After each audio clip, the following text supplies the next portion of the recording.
بسم اللہ الرحمن الرحیم۔ مسلم شریف کی حدیث نمبر 30,052 بڑی پیاری حدیث پاک ہے میرے کریم آقا صلی اللہ علیہ وسلم کا۔ ہر بول بڑا پیارا، ہر کردار بڑا سونا، میرے آقا کی ہر سنت عظیم رہنما پیشوا۔ یہ سنت بھی میرے کریم آقا صلی اللہ علیہ وسلم کی، یہ حدیث بھی میرے آقا صلی اللہ علیہ وسلم کی بہت پیاری ہے۔ حضرت ابو رافع رضی اللہ تعالیٰ عنہ اس حدیث پاک کے راوی ہیں۔ میرے کریم آقا جان عالم صلی اللہ علیہ وآلہ وسلم نے کسی آدمی سے ایک اونٹ قرض پر لیا۔ آپ کے پاس صدقے کے اونٹ آئے۔ حضور صلی اللہ علیہ وآلہ وسلم نے حضرت ابو رافع کو حکم دیا کہ ابو رافع اس نوجوان کو ایک اونٹ دے دو۔ حضرت ابو رافع فرماتے ہیں میں واپس آیا اور آقا کی بارگاہ میں عرض کیا یا رسول اللہ، اس کا اونٹ کم قیمت کا تھا اور ہمارے پاس جو اونٹ ہیں وہ بڑے قیمتی اونٹ ہیں، ان اونٹوں میں اس جیسا کوئی اونٹ نہیں ہے، بلکہ اس سے بہتر 7ویں سال کے اونٹ ہیں۔ آپ نے فرمایا وہی دے دو۔ ساتھ میرے کریم آقا صلی اللہ علیہ وآلہ وسلم نے ارشاد فرمایا کہ بہترین لوگ وہ ہیں جو قرض ادا کرنے میں اچھے ہیں۔ ہمیں لوگوں کے قرض وقت پر ادا کر دینے چاہیے۔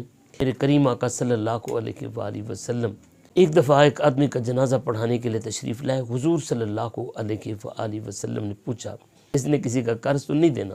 تو عرض کیا کہ یا رسول اللہ اس نے قرض دینا ہے۔ میرے نبی کریم صلی اللہ علیہ وآلہ وسلم نے ارشاد فرمایا کہ اس کا جنازہ تم پڑھو، میں نہیں پڑھوں گا۔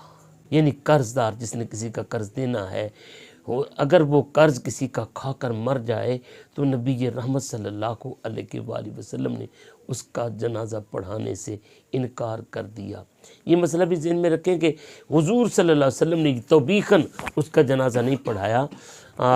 آج ایسا نہ ہو کہ اگر کوئی کسی بندہ مر جائے، کسی کا قرض دینا ہو تو کوئی اس کا جنازہ بھی نہ پڑھائے، ایسا نہیں ہے، بلکہ توبیخ کے طور پر زجراً حضور صلی اللہ علیہ وسلم نے جنازہ پڑھانے سے انکار فرمایا کہ تم اس کا جنازہ پڑھ لو، میں اس کا جنازہ نہیں پڑھتا۔